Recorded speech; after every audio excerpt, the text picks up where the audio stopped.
Sometimes life doesn't fall apart to break us. It falls apart to guide us towards something we never knew we needed. In a dusty corner of a forgotten town, a humble mechanic and a woman who seemed to have everything would cross paths in the most unlikely of ways. Neither of them knew it yet, but that brief encounter would set off a chain of events that would challenge everything they thought they understood about success, sacrifice, and the quiet, stubborn power of real love. Stay with us, because some journeys aren't mapped by the roads we take, but by the hearts we find along the way. Before we dive into this heartfelt story, if you enjoy uplifting tales about resilience, kindness, and unexpected love, be sure to subscribe to our channel. Hit the notification bell so you won't miss any of our upcoming stories that bring warmth, hope, and a little bit of magic into your day. Now settle in and let's begin. A poor mechanic was asked by a CEO to be her fake husband. She never expected to fall for him. The afternoon sun cast a weary glow over Willow Creek, a town so small that everyone knew not just your name, but also the number of freckles on your nose. Dust swirled lazily along the main street where Evan Carter wiped his hands on an old rag, staring at the truck he'd been patching up since morning. His garage, Carter's Repairs, was a squat, weather-beaten building with peeling blue paint and a sagging roof that threatened to collapse at the next strong wind. Yet it stood, much like Evan himself, stubborn, worn, but somehow still standing. Evan glanced at the clock hanging above the workbench. 5 o'clock. Most people were heading home to warm dinners and families. For him, it was just another evening spent alone among the scent of motor oil and iron. He leaned against the truck, the weight of the day pressing heavy on his back. Inside the pocket of his overalls, the crumpled notice from the bank felt heavier than it should. 60 days to settle the overdue payments or risk losing the garage. The only thing he had left of his father. His thumb brushed over the worn edges of the paper, as if touch alone could erase the reality. From across the street, Mrs. Donnelly waved. The elderly widow ran the town's diner and never missed a chance to check on him. Evan managed a smile and a nod, tucking the paper deeper into his pocket. "You're burning daylight, Evan," she called teasingly. "Guess I'm just stubborn," he replied with a chuckle, though the laughter didn't quite reach his tired eyes. The truth was, Evan had always been stubborn. He'd stayed behind in Willow Creek when everyone else left, turned down scholarships, turned down opportunities because someone needed to stay and look after his kid sister, Sarah. She was off at college now, trying to become the first Carter to get a degree, and Evan wouldn't let his struggles weigh her down. Still, some days the weight of sacrifice pressed harder than others. Just as he was about to close up shop, he heard the unmistakable sound of a car sputtering desperately down the road. Evan turned his head in time to see a sleek, black luxury sedan, wildly out of place in dusty Willow Creek, limping toward his garage, trailing a plume of smoke. The car barely made it into the driveway before dying altogether. Evan dropped his rag and jogged over. He approached carefully as the driver's door swung open. Out stepped a woman who looked like she belonged in a glossy New York magazine, not in a town where the biggest event was the annual chili cook-off. She was stunning in an understated way. Sharp navy suit, hair twisted into a neat chignon, pearl earrings glinting under the fading sunlight. Her high heels crunched awkwardly against the gravel, and the expression on her face was a mix of irritation and helplessness. "Engine trouble?" Evan asked, keeping his voice even, unbothered by the expensive aura she carried. "You think?" she shot back, then immediately winced at her own sharpness.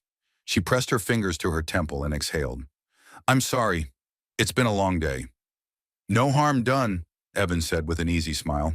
"Let's take a look." He popped the hood and immediately spotted the problem. Overheated radiator. Probably a cracked hose too. Nothing catastrophic, but enough to strand someone unfamiliar with the quirks of old engines. "You're lucky you made it this far," he said, wiping his hands again. "This car needs some TLC." The woman sighed, looking truly lost for the first time. "How long do you think it'll take?"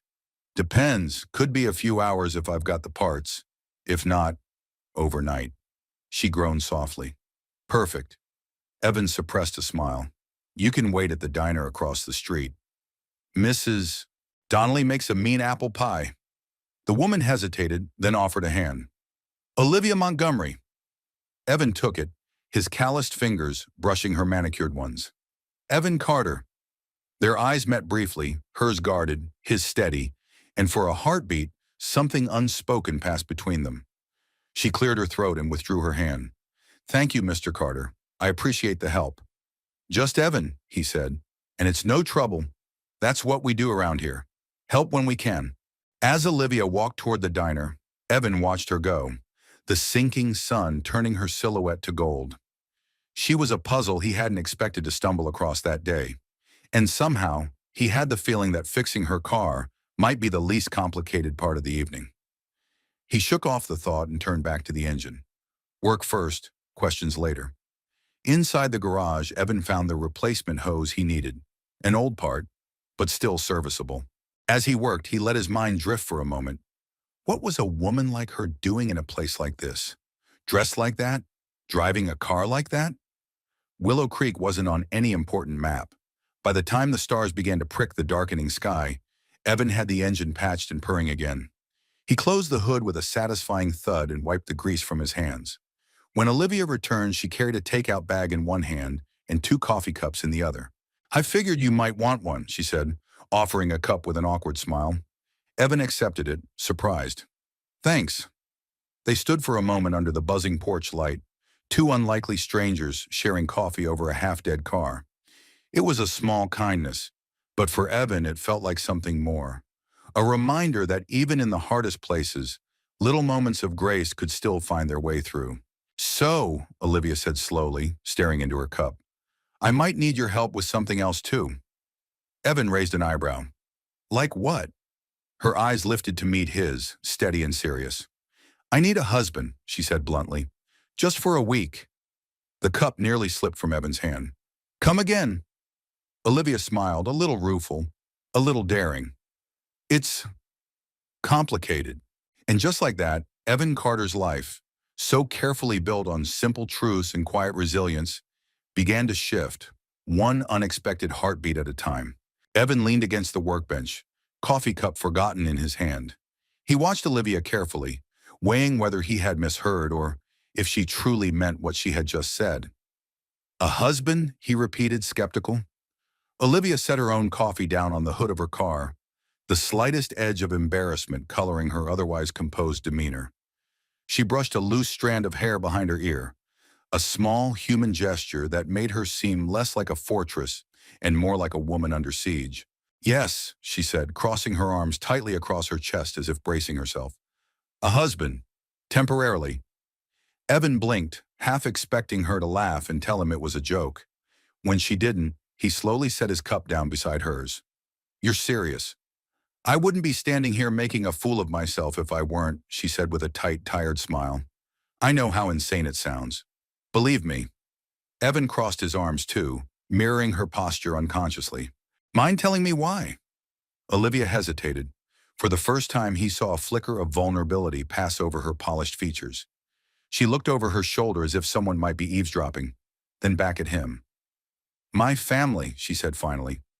"They're old money, big expectations. I've managed to avoid their meddling for years. But now," she exhaled sharply, "my father is retiring. He's announced that he's passing the company down to whichever child appears to have the most stable life." Evan frowned. "Stable meaning? Married?" "Exactly." She gave a humorless laugh. "It's absurd, but in my family, appearances mean everything. Stability equals marriage. A ring, a partner, a happy facade." "And you don't have a partner," Evan said, piecing it together. "Not even close," Olivia admitted.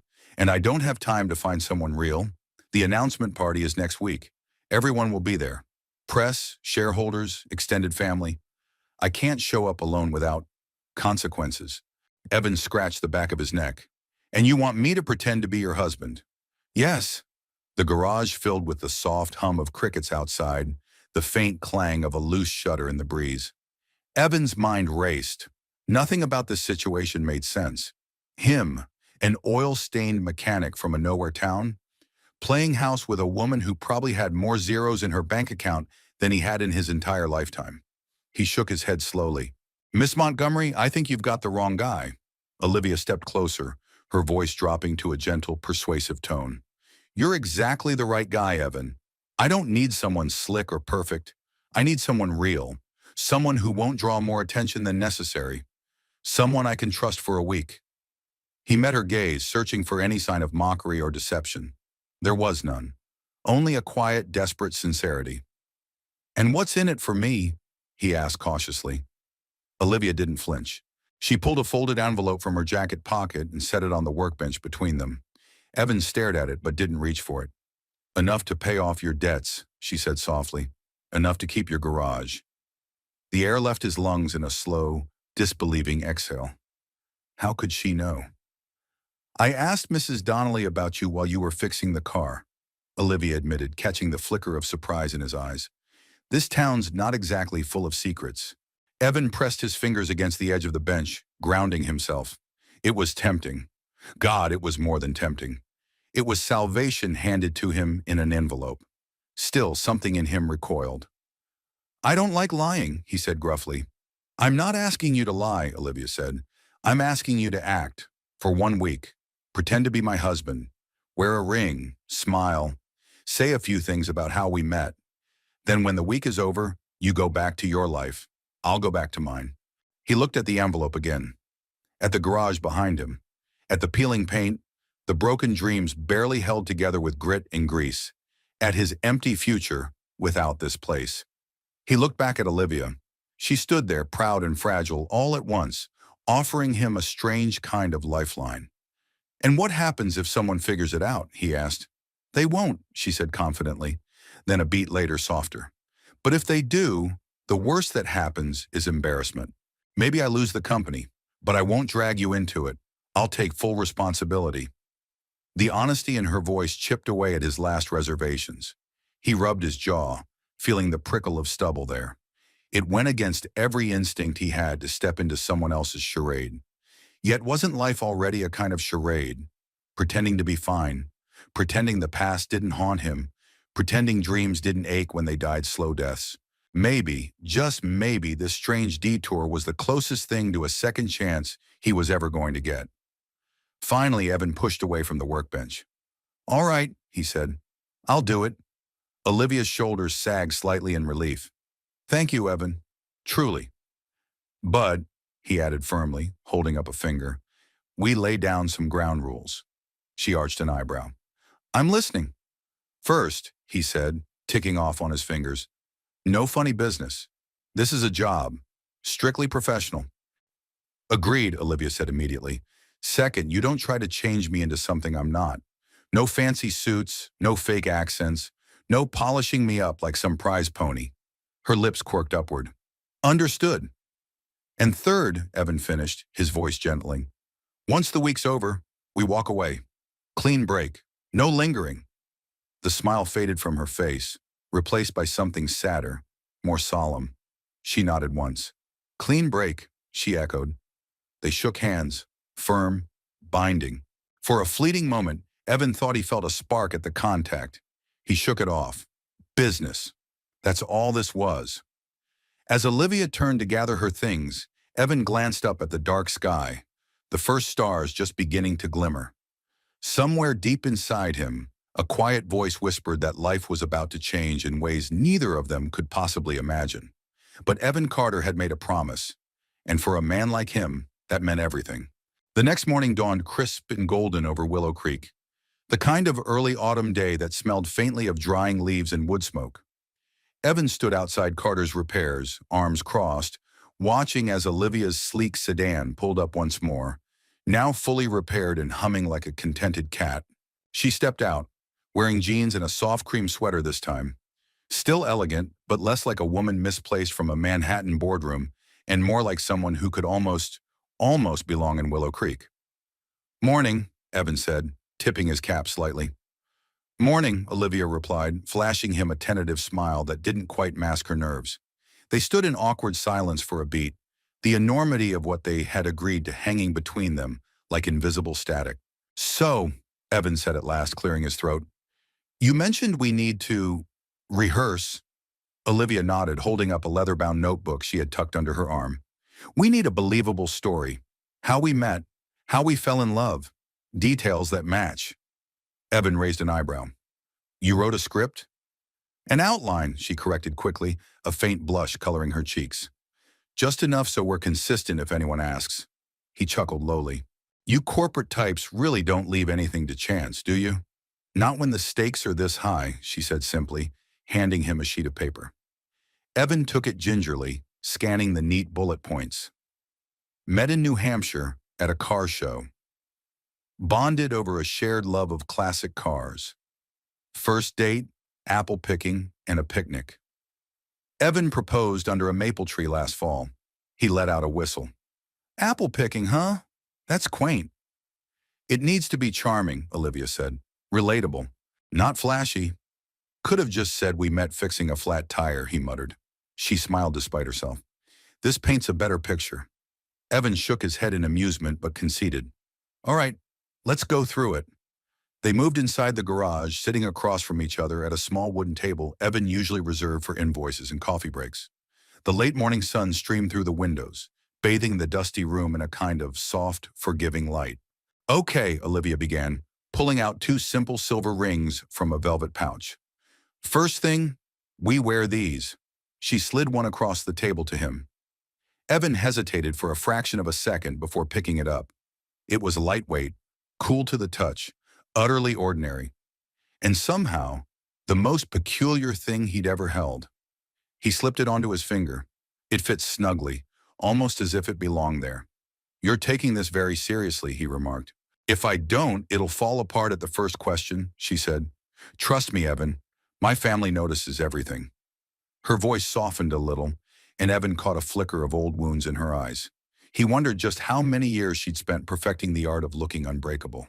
All right, he said. So we met at a car show? In New Hampshire, Olivia confirmed, last summer. He leaned back in his chair, crossing his arms. What were you doing at a car show? My cousin dragged me, she said easily, as if she'd practiced the answer. I didn't know the first thing about engines. You offered to explain the difference between a carburetor and a fuel injector. Evan chuckled. That actually sounds like me. Exactly, Olivia said, looking pleased. And we went apple picking for our first date, he mused. Where? Macmillan Orchards, she answered without missing a beat. You packed a picnic. He smirked. I packed a picnic? You made ham sandwiches, Olivia said seriously, and brought lemonade. It was simple, sweet, very you. Evan laughed then, a warm, genuine sound that made Olivia's chest ache unexpectedly. He had a good laugh, rough edged but golden somehow, like sunlight over gravel. You're good at this, he said. Her smile faltered just slightly. I've had a lot of practice pretending things are better than they are. The words hung heavy between them, raw and unvarnished. For the first time, Evan saw past the polished surface to the tired woman beneath. A woman who was fighting battles most people would never see. Something in him softened. Well, he said gruffly, for what it's worth, I'm lousy at pretending. So you might have to carry the team. I'll manage, she said, her voice lighter now. They spent the next hour going over the finer points. Olivia's favorite flower, dahlias. Evan's, he insisted it was a hot dog stand, just to make her roll her eyes. The make-believe story of their first Christmas together. The more they talked, the more the distance between them seemed to shrink, stitched closer by shared laughter and the easy rhythm of banter.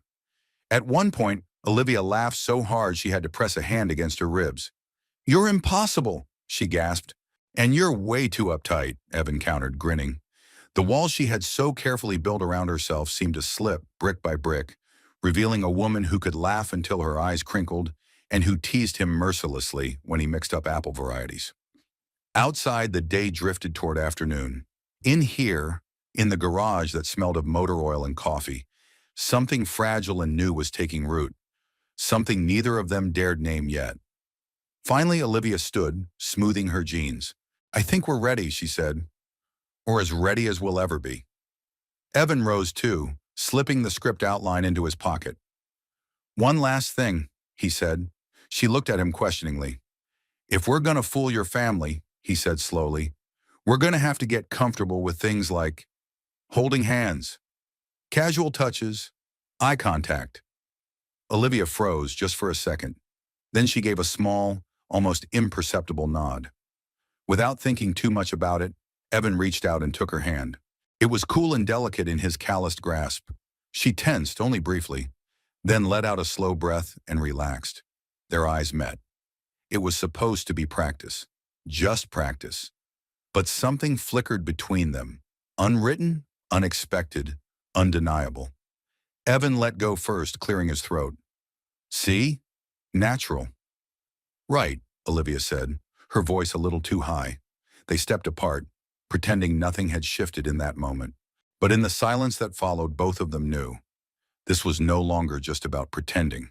Something real, dangerous, beautiful, was beginning to stir. The drive to Olivia's family estate felt like stepping through a looking glass. Evan sat stiffly in the passenger seat of Olivia's sedan, his hands resting awkwardly on his lap. He wore the only blazer he owned, borrowed from Mrs. Donnelly's late husband, paired with his best jeans and a clean button-down shirt. His boots, scuffed but polished, tapped nervously against the floor mat. "You sure I don't need a tie?" he asked, tugging self-consciously at the collar of his shirt. Olivia smiled from behind the wheel, her eyes flickering to him with something almost fond. "You'll be perfect. Just be yourself." "Your family might not agree," Evan muttered. She laughed softly. "That's the point." He turned to look out the window as the scenery changed. The dusty charm of Willow Creek gave way to wide, sweeping roads lined with ancient oak trees. Immaculate fences framed rolling green hills, and in the distance, grand houses with pillars and manicured gardens stood like sentinels of old money and deeper secrets. Evan let out a low whistle. "I feel underdressed just looking at the lawns." "You'll do fine," Olivia said again, but there was a tightness in her voice now, as if she were trying to convince herself as much as him. The gates of the Montgomery estate loomed ahead, wrought iron and formidable. Olivia punched in a code, and they swung open with a slow, regal grace. Evan swallowed hard. The house beyond was less a home and more a castle, a sprawling Georgian manor with stone steps, marble columns, and windows that seemed to stretch endlessly into the sky. Expensive cars lined the circular driveway, gleaming under the midday sun. Olivia parked off to the side and turned off the engine. She sat for a moment, gripping the steering wheel. "You okay?" Evan asked gently. She nodded, but her fingers were white against the leather. "Just remembering why I left." He didn't push. He just waited until she took a deep breath and squared her shoulders. "Ready?" she asked. "As I'll ever be," he replied. They got out of the car together. Before they reached the steps, Olivia slipped her hand into Evan's. An easy practice move after yesterday's rehearsal, but the jolt of contact still caught him off guard. She smiled up at him, whispering, "Remember, apple picking, ham sandwiches, maple tree." Evan nodded, squeezing her hand lightly in return. As they climbed the steps, the massive oak doors opened, and a flurry of activity swallowed them. Waitstaff in crisp black uniforms moved about with trays of champagne. The hall buzzed with conversation and laughter, the clink of glasses, the rich undercurrent of old money power plays. At the top of the stairs stood a woman in a navy dress, her posture as rigid as a ruler. Silver hair swept into a perfect chignon, a diamond necklace catching every light. "Mother," Olivia said smoothly, releasing Evan's hand just long enough to greet her. "Olivia," the woman replied with a nod that could have frozen lava. Her gaze flickered briefly to Evan, assessing, dissecting. "And you must be—" She trailed off. "Evan Carter," he said, extending his hand. There was the slightest hesitation before she shook it, her fingers cool and brittle as glass. Olivia slipped her arm through Evan's. "My husband." The word hung in the air like a firecracker before fading into polite, disbelieving silence. "Charming," her mother said at last, though the smile she offered was as warm as a January frost. They moved deeper into the house, meeting cousins, uncles, old family friends, all dressed to the nines, all carrying that air of effortless superiority that Evan found both bewildering and faintly ridiculous. He fumbled a few greetings, calling an older gentleman "Sir," only to be corrected with a brittle laugh. He nearly spilled champagne on a priceless Persian rug, and when asked about his career, he answered truthfully, "I fix engines," which earned a few thinly veiled looks of disdain. Still, Evan noticed something curious. While some recoiled from his plainness, others, especially the older guests, seemed to find him refreshing. He wasn't posturing. He wasn't jockeying for position. He just was. And somehow, that authenticity, so rare in rooms like this, made him stand out more than any designer suit could have. During a lull, Evan found himself out on the grand stone terrace overlooking acres of gardens. Olivia joined him, 2 glasses of punch in hand. "You're doing better than I expected," she said, handing him a glass. "I'm not sure if that's a compliment or a warning," he teased. She laughed, genuine and bright, and for a moment, the pretenses of the evening slipped away. "I mean it," she said. "You're real. They don't know what to do with real." Evan shrugged, taking a sip. "Nothing wrong with a little real in a world full of fake." They stood there a while, the late afternoon sun draping everything in honeyed light. Below them, guests drifted through the gardens like colorful paper boats. "You never really liked this world, did you?" Evan asked quietly. Olivia's smile faded, her gaze fixed somewhere far beyond the hedges and fountains. "It never really liked me." He didn't press. He simply stood beside her, offering his silent, steady presence, the kind of loyalty money couldn't buy. Inside, the sound of a piano began, a soft, lilting tune that beckoned guests back indoors for speeches and presentations. Olivia sighed, setting down her glass. Back into the fray. Before they turned, Evan caught her hand again, squeezing it gently. "You've got this," he said simply. She looked up at him, her eyes glinting with something fierce and grateful.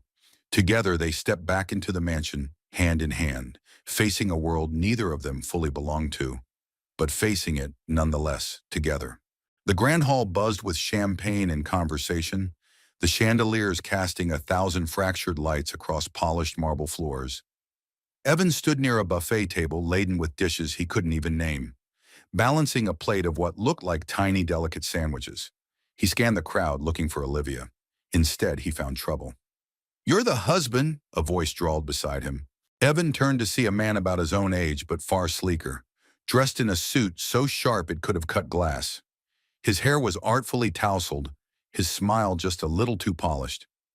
"That's right," Evan said carefully.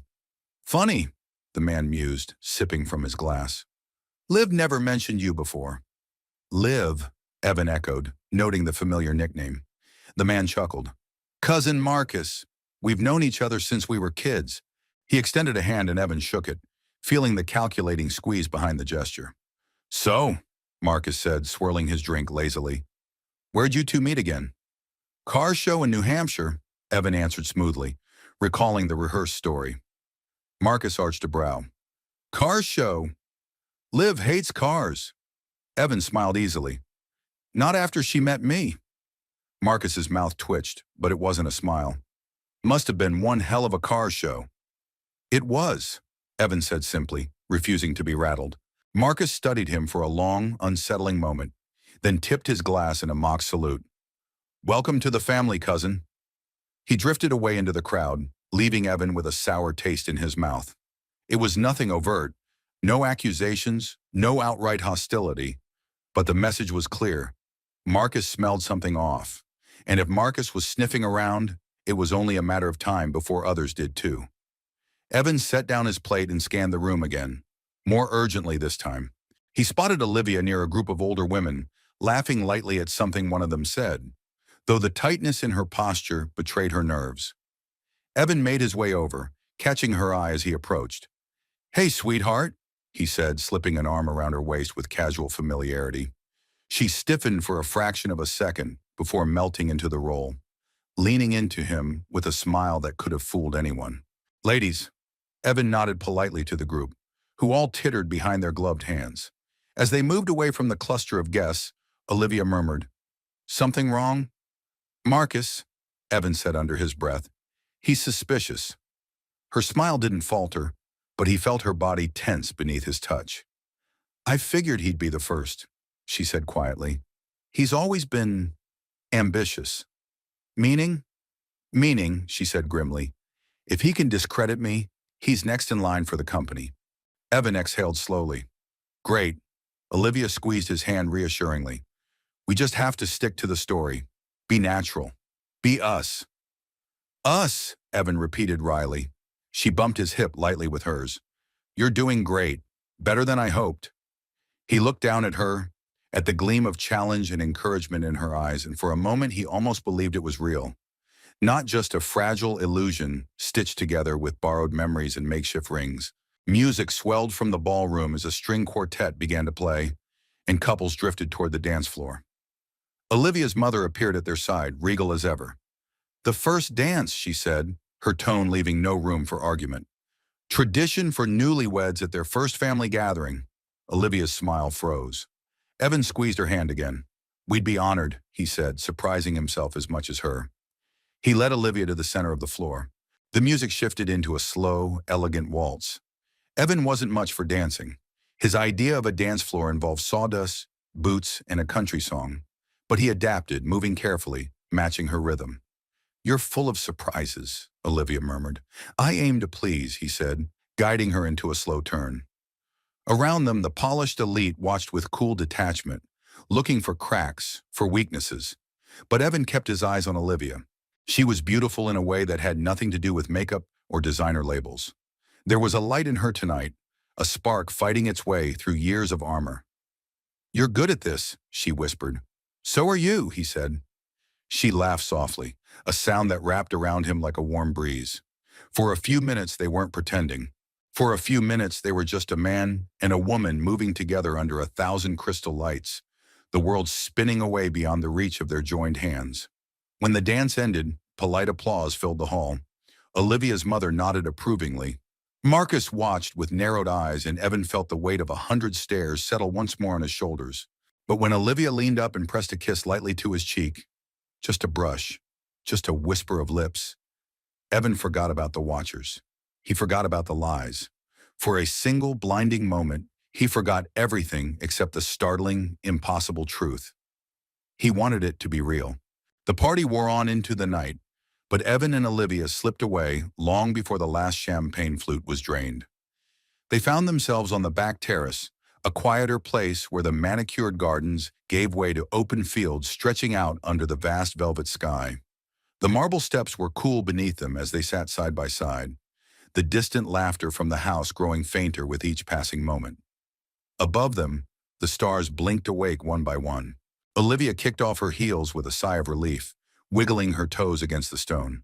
I hate those things, she confessed, tipping her head back to stare at the stars. Evan chuckled.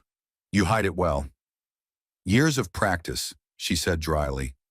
He studied her profile in the dim light, the strong line of her jaw, the graceful curve of her neck, the way the wind teased strands of her hair loose from their pins. Practice hiding what? He asked quietly. Olivia hesitated, then shrugged, a small, almost helpless motion. Everything, she said. Doubt, fear, disappointment. In my family, you're expected to wear success like armor. Show anything else and you're considered weak. Evan leaned back on his palms, staring up at the sky with her. The silence between them wasn't heavy this time. It was easy, filled with a strange kind of understanding. My old man used to say, Evan said slowly, that pretending you're fine is a full-time job. Harder than any honest day's work. Olivia smiled faintly. Smart man. He was, Evan agreed. Didn't always say much, but when he did, you listened. They sat like that for a long while, the cool night air brushing against their skin, the stars spinning silently overhead. Olivia turned to him, her voice softer now. What about you? What did you give up to stay in Willow Creek? Evan blew out a slow breath. College, engineering degree, dreams of building things that'd last longer than I would.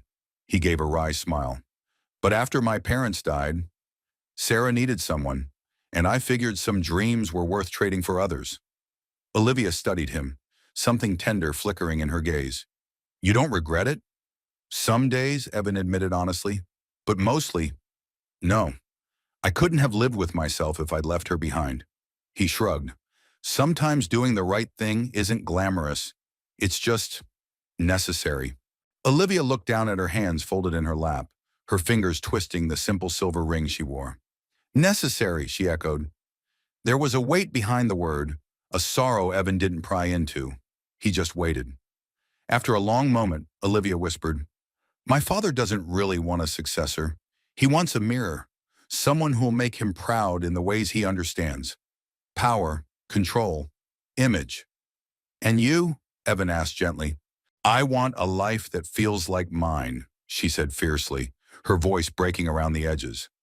"Not a parade I'm marching in because it's expected."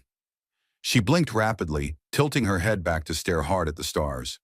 Evan shifted closer, their knees brushing. "You ever think about just walking away?" he asked. "Every day," she said with a shaky laugh. "Then why stay?" Olivia wrapped her arms around herself, as if warding off a chill only she could feel. "Because walking away would mean giving it all to people like Marcus," she said. "People who see legacy as a weapon, not a gift." Her eyes met his, fierce and vulnerable all at once. "I want to change things. Make it better. I don't know if I'm strong enough." Evan didn't offer platitudes. He didn't tell her she could do it, or that everything would be fine. Instead, he said the only thing that mattered. "You're not alone in it anymore," he said simply. For a moment, the world narrowed to the space between them. The warmth of his words wrapping around her more surely than any expensive coat ever could. She reached for his hand, lacing her fingers through his without hesitation this time. "No matter what happens next week," Olivia said quietly, "promise me one thing." Evan squeezed her hand. "Name it." "Don't pretend with me," she whispered. "Everyone else might, but not you. I need at least one person in my life who's real." He turned to her fully then, his free hand brushing a stray lock of hair from her face, with a tenderness that startled them both. "I promise," he said. No rehearsed lines, no act. Just two broken, stubborn souls finding something solid in each other. The door creaked somewhere behind them, voices filtering into the night, but they stayed where they were, unwilling to break the fragile peace they'd carved out beneath the stars. For the first time in a long, long while, Olivia didn't feel like she was pretending. And for the first time in longer, Evan wondered if maybe, just maybe, he wasn't fixing someone else's broken dream. Maybe he was finally stepping into one of his own. The days that followed blurred into a strange kind of dream. Each morning, Evan and Olivia woke in adjacent guest rooms of the sprawling Montgomery estate, sharing breakfast under the skeptical gazes of relatives who couldn't quite believe in the couple's whirlwind romance. Each afternoon was filled with meetings, luncheons, and endless rounds of polite scrutiny. Through it all, they played their parts to perfection, or so everyone thought. In truth, the line between pretending and reality was beginning to erode, soft and unnoticed, like a tide wearing down the sharp edges of stone. One crisp afternoon, Olivia pulled Evan into the sun-drenched gardens under the pretense of a private stroll. Their hands brushed lightly as they walked along gravel paths lined with late-blooming roses. "You have to stop doing that," she said, glancing sideways at him. "Doing what?" he asked innocently. "Smiling at me like—" She trailed off, flushing slightly. "Like I mean it?" Evan teased. Olivia huffed, pretending exasperation, but her eyes sparkled. "It's confusing," she admitted under her breath. "For who?" he asked, slowing his steps. "For both of us," she said, barely louder than the rustling leaves. They stopped under an ancient oak tree, its branches casting dappled patterns across the ground. Evan leaned against the rough bark, folding his arms across his chest. "We said no lines," he reminded her gently. "I know," Olivia said. She tucked a strand of hair behind her ear, a nervous gesture he'd come to recognize. "But sometimes it feels so easy. Too easy." Evan tilted his head, studying her. "Maybe that's not such a bad thing." She looked up at him, then, really looked, and for a heartbeat, the space between them pulsed with something electric, something real. Olivia stepped back first, shaking her head as if to clear it. "We should get back," she said. "Yeah," Evan agreed, though neither of them moved right away. Later that evening, a bonfire was lit in the back gardens, an annual family tradition meant to mark the changing seasons. Guests gathered around, sipping cider and trading stories as the flames crackled and threw sparks into the star-dusted sky. Evan found himself perched on a log beside Olivia, a plaid blanket draped over their shoulders. She shivered slightly in the cooling air, and instinctively he pulled her closer. She didn't resist. Tell me something real, she said suddenly, her voice low, meant only for him. Evan smiled into the firelight. What?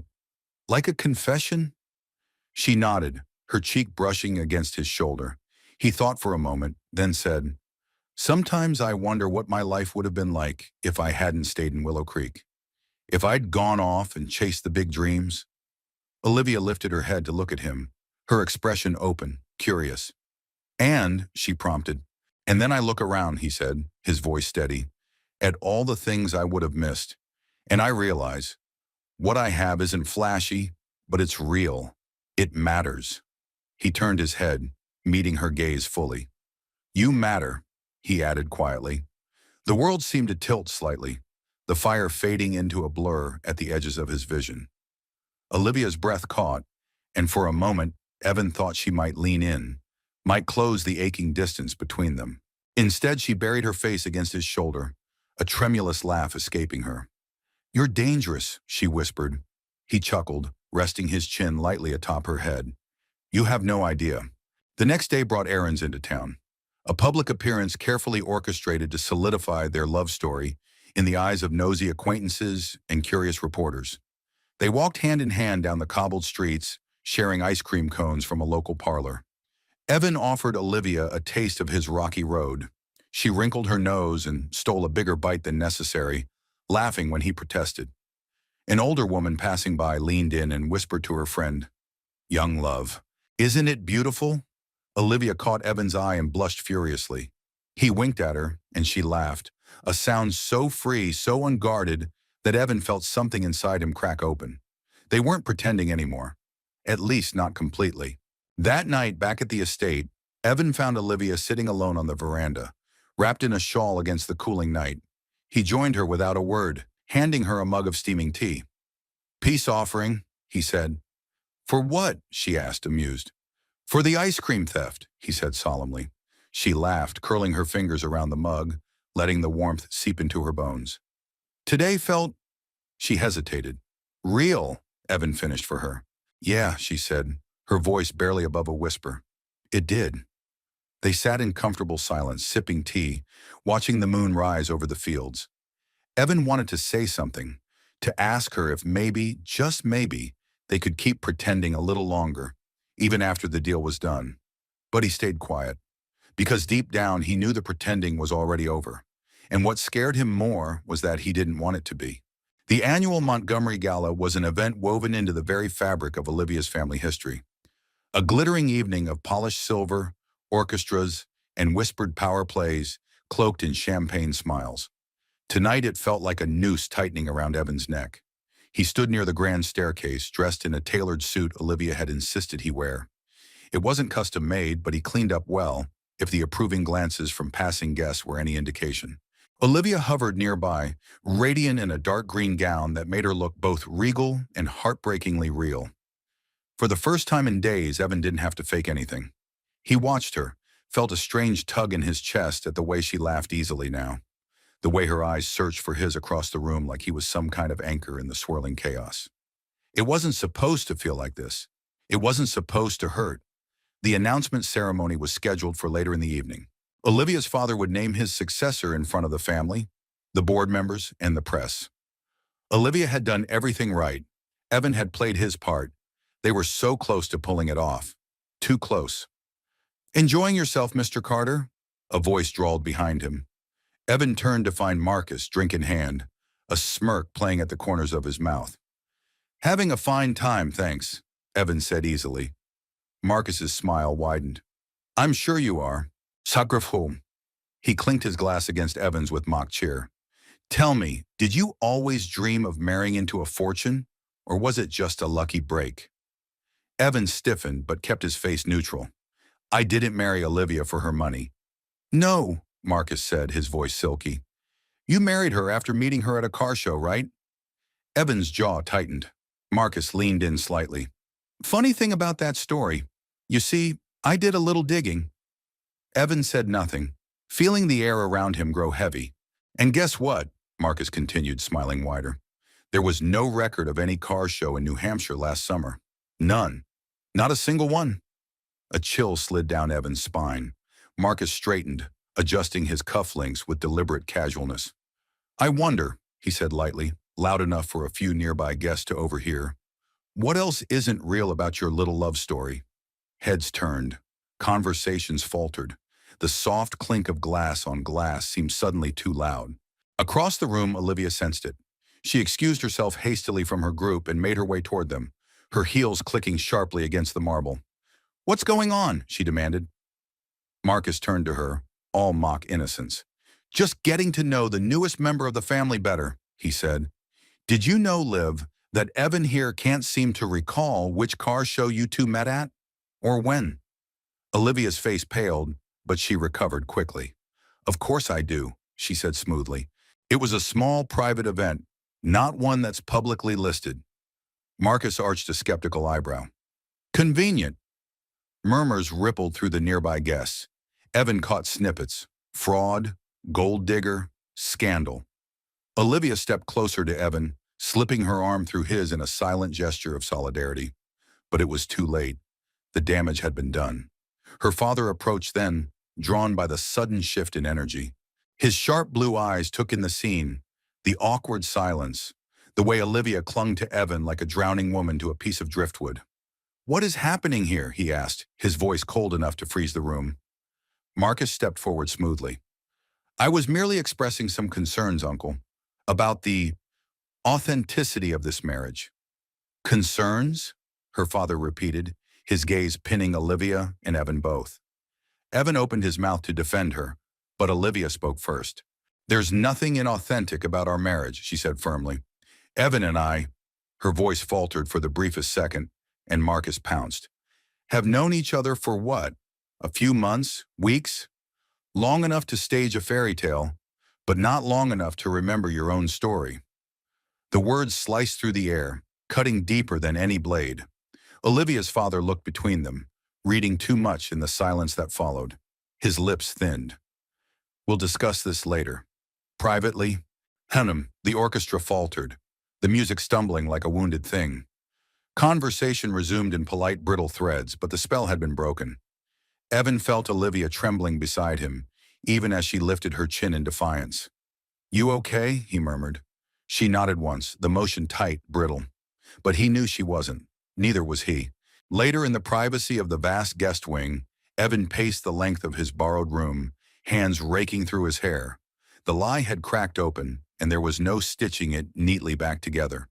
He heard a soft knock and turned to find Olivia standing in the doorway, barefoot, her gown trailing behind her like fallen ivy. Her eyes shone with unshed tears, but her voice was steady. "I'm sorry," she whispered. Evan shook his head. "It's not your fault." "It is," she insisted. "I dragged you into this." He crossed the room in 2 strides, cupping her face gently between his hands. "You didn't drag me anywhere," he said. "I walked in with my eyes open." She covered his hands with hers, clinging. "I just wanted one thing," Olivia said brokenly. "One thing that was mine. Something good. Something real." Evan's heart twisted painfully. "You still have it," he said fiercely. "You have me." She closed her eyes, a tear sliding down her cheek. "But it's not real," she whispered. Evan leaned his forehead against hers, his voice a low, rough promise. "It feels real enough to me." They stood there, wrapped in the rawness of everything they hadn't meant to feel. Pretending had never been harder, or more impossible to stop. The bus ride back to Willow Creek was a long, punishing blur.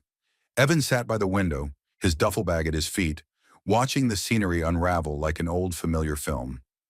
Golden fields, sagging barns, winding dirt roads, all the quiet hallmarks of a life he'd never truly left behind. And yet somehow everything looked different now, smaller, duller, as if something inside him had cracked open and emptied out, leaving him hollow. He shifted in his seat, resting his forehead against the cool glass. The sun dipped lower on the horizon, staining the sky in bruised purples and golds.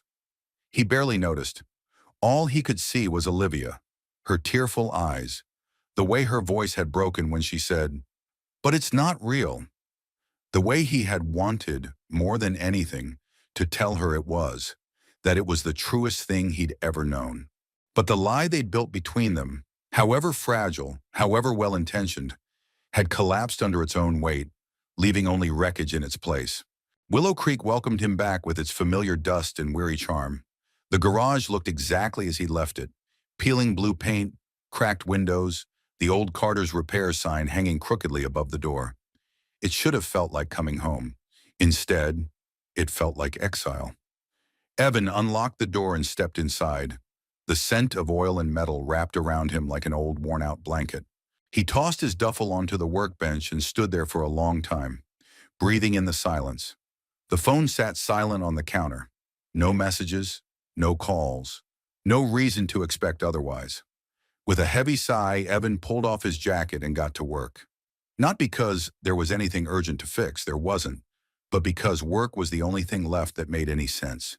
He lost himself in the familiar rhythm of repair, checking spark plugs, changing filters, tightening bolts. His hands moved automatically, but his mind wasn't fooled. Everywhere he turned, he saw her, Olivia laughing as she stole his ice cream. Olivia pretending to hate apple picking, but secretly enjoying it. Olivia barefoot under the stars, whispering promises she hadn't meant to break. By the time darkness fell completely, Evan sat slumped against the garage wall, grease-streaked and exhausted in every sense of the word. He scrubbed his hands over his face and whispered into the emptiness. "You were real to me," but there was no one there to hear it. Meanwhile, 3 states away, Olivia stood in the cavernous glass lobby of Montgomery Enterprises, feeling every inch the fraud she had spent her life pretending not to be. The city pulsed around her, bright, busy, indifferent. People streamed past, voices echoing off marble and chrome, their lives brimming with purpose. Olivia felt utterly, unbearably lost. She clenched the portfolio in her hands, a strategic plan for the company's future, neatly outlined, flawlessly presented, everything her father had ever wanted, everything she no longer cared about. "Miss Montgomery," her assistant appeared, polite and polished. "The board meeting is ready for you." Olivia forced a smile and nodded. She moved mechanically through the corridors, heels clicking sharply on the floor, back straight, chin lifted. The perfect image of control. And yet as she entered the boardroom, as she stood at the head of the gleaming mahogany table and launched into her presentation, she felt the hollowness gnawing at her from the inside out. Numbers, charts, projections. None of it mattered. Not when she could still hear Evan's voice in her mind, low and certain. "You matter." She finished the meeting with practiced ease, fielded a few token questions, accepted the polite applause, but when she returned to her office, she closed the door quietly behind her, leaned back against it, and let herself slide to the floor. For the first time in years, Olivia Montgomery, the woman who could outwit billionaires, who could negotiate mergers before breakfast, pressed her forehead to her knees and wept like a child. Not for the company, not for the shattered facade, but for a man who had seen her, not as a prize or a pawn, but as a person, and she had let him go, because she had been too afraid to believe in something that couldn't be measured or controlled, too afraid to believe in love. Days passed. In Willow Creek, Evan buried himself in repairs, fixing everything but the broken thing inside him. In New York, Olivia attended meeting after meeting, wearing her brightest masks while feeling like a ghost behind them. Neither of them spoke. Neither of them reached out. Pride, pain, fear. They built walls thicker than any city skyline or dusty country road. But sometimes, late at night, when sleep wouldn't come, Evan would find himself staring at the stars outside the garage, wondering if Olivia was looking at the same sky. And sometimes, in the cold glass towers of the city, Olivia would trace the simple silver ring she still wore on a chain around her neck, hidden but not forgotten, and wonder if Evan had already moved on. They had promised a clean break, but the heart, stubborn and reckless, had never agreed to the terms. And neither of them could shake the terrible, aching certainty that something precious was slipping away. Something real, something irreplaceable, something worth fighting for. Word count 172 words. Chuang Noin Huan Tan Jung Tiu Chuan. Jodai Noinsur Vaso Tu. Bamsad outline, Evan Trove Willow Creek Trong Trong Rong, Olivia Lak Long Gua New York, Kahai Chim Trong Sumat Mat. Gyumach kam shuch lang sao, trambuon, chuan bi cho buak chuyen min, man mesaptoy. Vun fong gao chiu sao kam shuk, kukai pu hop voi jok ya trong nien mai. Bango montoi tiep tuk trien kailon chong tens. Chong tor sila buok ngoat. Olivia tu bovi trisio. Tu ming lai she jitim lai. Even han trin kam jong va tranjai hivong. Ban mon toi via tiep lon chu. Ratuyet toi se tiep tuk trien kai chong den. Bamsat outline. Han trin tim line how. Olivia tu bo moi tu je len juong tim Evan. Mang theo kam shoot shan tan vakat kao suachua nungi ja janhmat. 1900 via truck tip kong canvas ngon tu trausho kam suk sausak mak truyen lien mak. Bad Jiao. Chapter 10. The Road Back to Him. Olivia Montgomery had always known how to leave a room. She could glide out of board meetings, exit galas, vanish from uncomfortable conversations with the effortless poise of a woman trained to slip past confrontation. But nothing in her carefully orchestrated life had prepared her for walking away from everything. And yet here she was, standing in the center of her office, a resignation letter on the polished oak desk behind her, keys clutched tightly in her fist, heart hammering with a wild, reckless hope she could no longer deny. "You're making a mistake," her father had said, cold fury etched into every syllable. Maybe she was, but for the first time, it would be her mistake. Not a script written by generations of expectations. Not a performance for shareholders or family. Her life. Her choice. She drove herself out of the city, refusing the offer of a driver, leaving behind the high-rises and mirrored walls, the endless clamor of ambition. The highway stretched ahead, a silver ribbon unspooling under an endless blue sky. It wasn't until she crossed the state line into Vermont that the tightness in her chest began to ease. The further she drove, the more the world softened. Fields of wildflowers swaying in the late afternoon breeze, old farmhouses leaning with the weight of decades, children chasing each other across gravel roads. It was messy, unpolished, real. Everything she hadn't known she was longing for until she met Evan Carter. She tightened her grip on the steering wheel as his face flashed in her mind. The easy grin, the rough kindness in his hands, the way he had seen her even when she had been too afraid to see herself. She only prayed it wasn't too late. The sun dipped low when Olivia's GPS finally led her into Willow Creek. It was exactly as Evan had described. A single main street lined with weathered shops, a diner with faded red booths, a garage that leaned slightly to the left as if tired from standing too long against the wind. Carter's repairs. Her heart stuttered at the sight of it. The garage door was closed, but the open sign hung lopsided in the window. Olivia parked across the street, shutting off the engine with a trembling hand. For a long moment, she just sat there, staring at the building.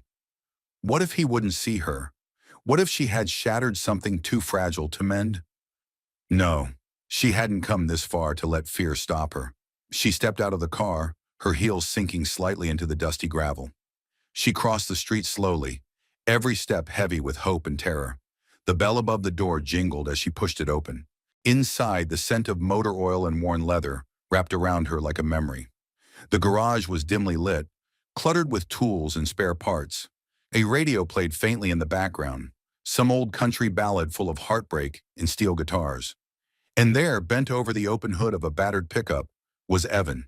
For a second, she couldn't breathe. He hadn't seen her yet. He wore a faded gray t-shirt and jeans, his hair mussed, grease staining his hands. He looked exactly like she remembered. Rough around the edges, heartbreakingly solid. "Be right with you," he called without looking up. Olivia's throat closed. She opened her mouth, and then somehow found her voice. "I'm not here for a repair." The wrench in Evan's hand clattered to the floor. He straightened slowly, turning toward her. For a heartbeat, neither of them moved. Evan's face was a careful blank, but she saw the flicker of shock, the guarded hope he tried to hide. "Liv," he said hoarsely. She crossed the room in 3 quick steps, stopping just short of him. "I left," she said. "The company, the city, all of it." He stared at her, disbelief etched into every line of his face. "Why?" She swallowed hard, forcing herself to meet his eyes. "Because none of it mattered," she said. "Not without you." Evan's hands curled into fists at his sides. "You don't owe me anything." "I'm not here because I owe you," she said fiercely.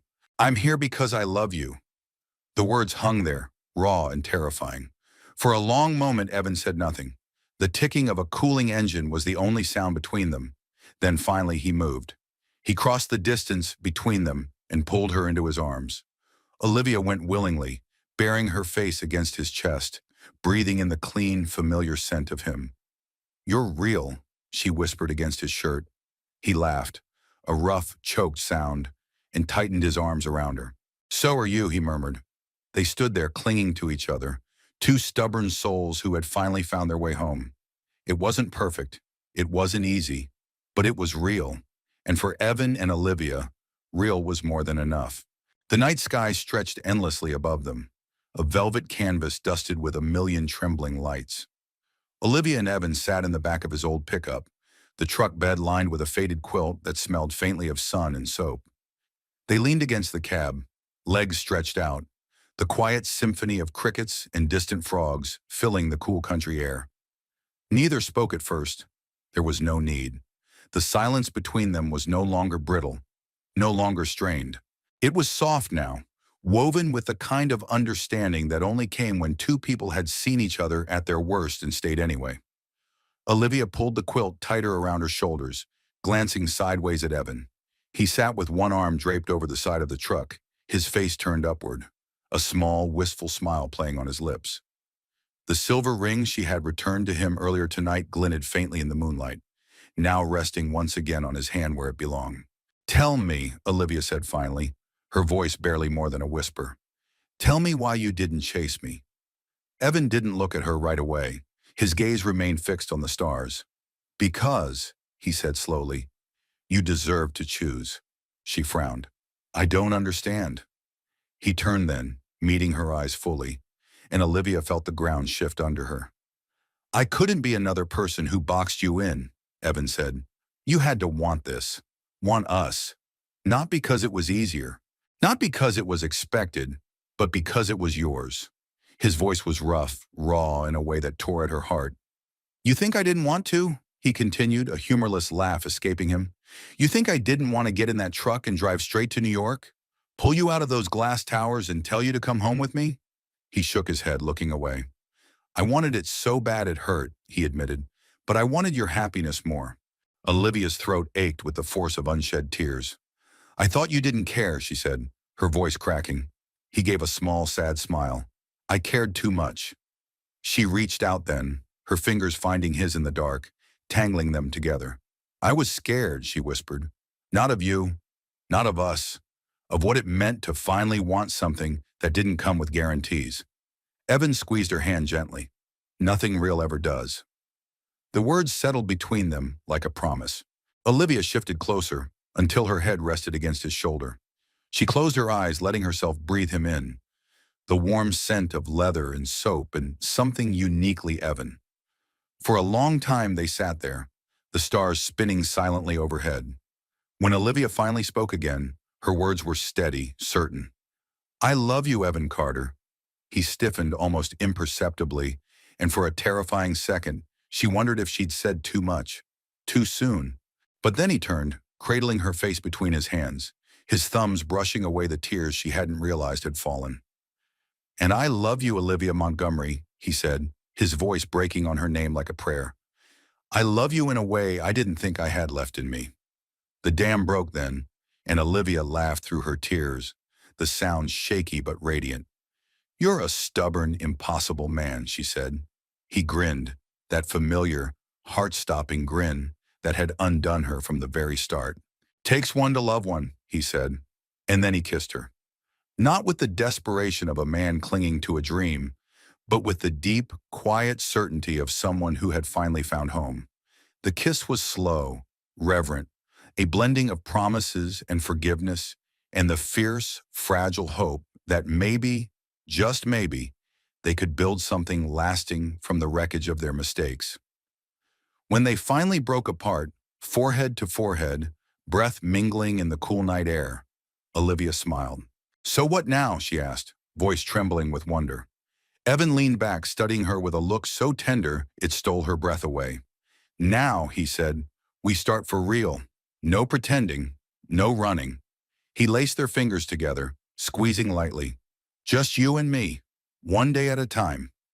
Olivia nodded, blinking back the sting of fresh tears. I can do that, she whispered. They lay back against the quilt, side by side, their hands clasped between them, hearts beating in a new rhythm. Above them, the stars spun their ancient, silent stories. But tonight, somewhere in the great wild tapestry of the world, a new story had begun. Not perfect, not easy, but real. And for Evan and Olivia, that was more than enough. It was everything. 6 months later, the town of Willow Creek bloomed under the golden kiss of spring. The main street buzzed with gentle life, neighbors chatting over picket fences, the scent of fresh-cut grass lingering in the air, children racing down sidewalks chalked in pastel rainbows. At the corner of Maple and Fir stood a site that had become quietly beloved in the town, Carter's Garage and Cafe. The garage still bore its original weathered sign, now lovingly restored, but next to it a new awning fluttered in the breeze, a cheerful green canvas that read, Olivia's Place, in curling white letters. Inside, the little cafe bustled with a steady rhythm. Fresh coffee brewed behind the counter. Plates of warm blueberry muffins and homemade pies lined the glass display. The hum of easy conversation filled the air. Evan stood behind the garage partition, hands deftly working under the hood of an old pickup. Grease smudged the edge of his jaw, and his sleeves were rolled up to his elbows. He looked perfectly at home among the tools and the laughter, the smell of coffee and motor oil weaving together into something improbably sweet. From the cafe window, Olivia watched him, her heart swelling in that quiet, aching way it always did now.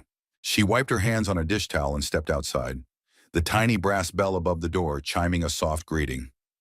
Evan straightened when he saw her, grinning that slow, lazy grin that had once undone her, and still did. Need something, Mrs. Carter? He teased, wiping his hands on a rag. Olivia's cheeks warmed pleasantly at the title.